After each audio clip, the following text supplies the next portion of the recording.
द्वादशः पाठ है वर्षा वर्णम। यहाँ पर वर्षा का वर्णन किया गया है। संस्कृत साहित्ये प्रसिद्धानि काव्यानि महाकाव्यानि च सन्ति। संस्कृत साहित्य में प्रसिद्ध काव्य और महाकाव्य हैं। काव्येषु आदि काव्यम रामायणम विश्व प्रसिद्धम वर्तते। और काव्यों में जो आदि काव्य रामायण है जो वह विश्व में प्रसिद्ध है। आदि यानी होता है सबसे प्रथम, तो जो पहला काव्य रामायण है वह विश्व में प्रसिद्ध है। रामायणस्य रचयिता वाल्मीकि आदि कवि विद्यते। और रामायण के जो रचयिता हैं वाल्मीकि वह आदि कवि हैं, यानी सबसे पहले कवि जो है वह वाल्मीकि हैं। अस्मिन् काव्ये सप्तकांडेषु भगवतो रामचंद्र स्या अखिलम चरित्रम वर्णनम अस्ति। और इस काव्य में 7 कांडों में भगवान रामचंद्र के संपूर्ण चरित्र का वर्णन है। पाठ्यो अयम किष्किंधा कांडात अष्टाविंशत् सर्गात उद्धृतः। और इस पाठ में रामायण के जो किष्किंधा कांड है उसके 28वें सर्ग से यह लिया गया है। पाठे अस्मिन् संदर्भो चित्तम प्रकृति वर्णम ऋतु वर्णम तत्रापि वर्षितौ मनोरम वर्णम अस्ति। और यहाँ पर इस पाठ में इसके संदर्भ के अनुसार यहाँ पर प्रकृति वर्णन किया गया है, ऋतु वर्णन है और उसमें भी वर्षा ऋतु का सुंदर वर्णन है। रजः प्रशांतम सहिमो आद्यम वायु निधात दोष प्रसराः प्रशांताः स्थिता ही यात्रा वसुधाधिपानां प्रवासिनो यान्ति नरा स्वदेशान। यहाँ पर अन्वय दिया गया है। अद्य, अद्य यानी पृथ्वी, रजः प्रशांतम वायु सहिमम प्रसरा निधात दोषाः प्रशांता वायुधाधिपानां यात्रा स्थिता ही प्रवासिनः नरा स्वदेशान यान्ति। रज यानी होता है धूल के कण। तो यहाँ पर जब बारिश होती है तब उस समय का वर्णन किया गया है कि आज यानी पृथ्वी के जो धूल के कण हैं वह शांत हो गए हैं, क्योंकि गर्मी में धूल जो है वह बहुत उड़ती है, हवा चलती है तब, और जब बारिश होती है तो वह धूल के कण बैठ जाते हैं। तो आज पृथ्वी पर धूल के जो कण हैं वह शांत हो गए हैं और जो वायु है वह बहुत ही शीतलता से युक्त हो गई है। गर्मी के फैले हुए जो भी दोष थे वह कम हो गए हैं और राजाओं की यात्राएं रुक गई हैं, क्योंकि बहुत पहले जो था वो नदियों पर पुल नहीं बने होते थे और पक्की सड़कें नहीं होती थी, इसलिए बारिश के समय जो होता वह आवागमन रुक जाता था। इसलिए यहाँ पर बताया गया है कि राजाओं की यात्राएं रुक गई हैं और विदेश में जो निवास करने वाले लोग थे वह अपने देशों को जा रहे हैं। यानी कुछ लोग व्यापार के से एक देश से दूसरे देश जाते हैं तो वह सब अपने देशों को वापस जा रहे हैं। इसका दूसरा जो श्लोक है,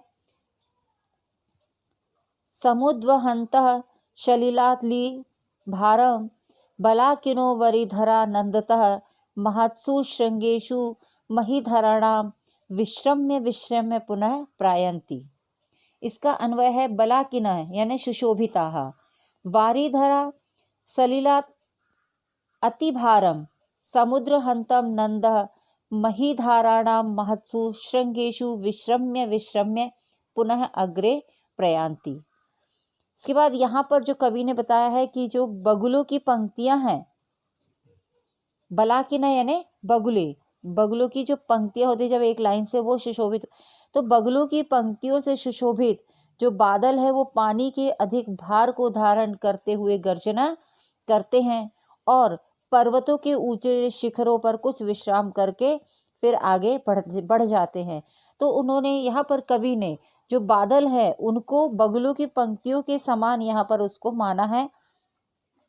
और बादल जो है कभी एकदम भागते हुए दिखाई देते हैं और कभी वह रुक जाते हैं, तो इसलिए उनको बताया है कि वो पर्वतों के शिखरों पर थोड़ी देर विश्राम करते हैं और फिर आगे बढ़ जाते हैं और पानी का अधिक भार होने के कारण वह गर्जना भी करते हैं। का तीसरा श्लोक है, बहंती वर्षंती नंदती भांति ध्यायन्ति नृत्यन्ति समाश्वसन्ति नद्यो घना मत गजाः बानन्ताः प्रिय विहीना शिखनः प्लवंगमा। तो इसका भावार्थ है बहुत अधिक वर्षा का जो वेग है, यानी वर्षा बहुत अधिक होने के कारण जो धाराएं हैं, वर्षा की धाराएं वो पृथ्वी पर गिर रही हैं और जो वायु है वह अत्यधिक वेग से बह रही है, जिसके कारण क्योंकि जो किनारे हैं वह नष्ट हो गए हैं तथा जिन्होंने मार्ग रोक दिया था, ऐसी नदियों का पानी बहुत ही तेजी से बह रहा है। क्योंकि बारिश होने के कारण नदियों का पानी बढ़ जाता है और उनका बहुत अधिक वेग होता है, तो जो भी मार्ग रोक दिया जाता है वहां से नदियां जो है वो अपनी तेजी से वहां से बह जाती हैं। इसका अगला श्लोक है, षट्पादं तंत्री मधुराभिन्धानम प्लवंग मोदीरित कंठ तालम अविष्कृतम मेघ मृदंग नांदे वर्णेषु संगीतमिवं प्रवर्तम। वनेषु षट्पादं तंत्री मधुराभिन्धानम प्लवंग मोदीरित कंठ तालम मेघ मृदंग नादे आविष्कृतम संगीतमिव प्रवर्तम। षटपदा यानी होता है भंवरे, और तंत्री यानी वीणा, प्लवंगमा मेढक, और प्रवर्तम यानी लगे हैं या कर रहे हैं। तो यहाँ पर जो वनों में भौरे हैं वो वीणा वादन का मधुर गान कर रहे हैं, और जो मेढक हैं अपने कंठ से उसमें ताल दे रहे हैं। और जो बादल की जो गर्जना हो रही है तो उससे ऐसा प्रतीत हो रहा है कि मृदंग की आवाज निकल रही है। और भौरे की आवाज और मेढक की ताल और बादलों की गर्जना, इन सबको मिलाकर कवि ने कहा है कि एक संगीत सा सब मिलाकर निकालने की जो है संगीत की आवाज निकाल रहे हैं। मतलब पूरा माहौल वहां पर संगीतमय बन गया है।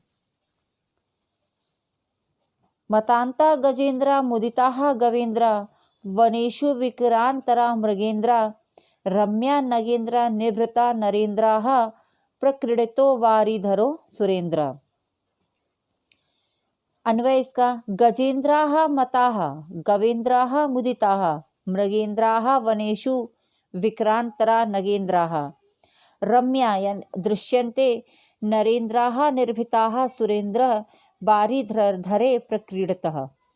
गवेंद्र यानी होता है पशुगण यानी बैल, मुदिताः यानी प्रसन्न होना, और मृगेंद्र यानी होता है सिंह, और नगेंद्र जो होते हैं वो होते हैं बड़े बड़े पर्वत, और नरेंद्र यानी होते हैं राजागण, और सुरेंद्र यानी होता है देवताओं को जो राजा है वह इंद्र।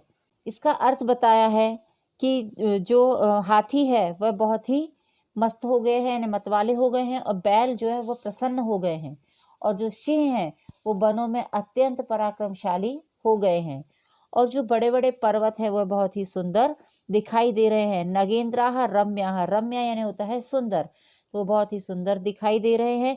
और नरेंद्राः निर्भीताः, और जो राजागण हैं वो युद्ध आदि के उत्साह को छोड़कर मौन हो गए हैं। और सुरेंद्र बारिधरो प्रकृतः, और जो सुरेंद्र यानी कि जो इंद्र है वह मेघों से खेल रहे हैं।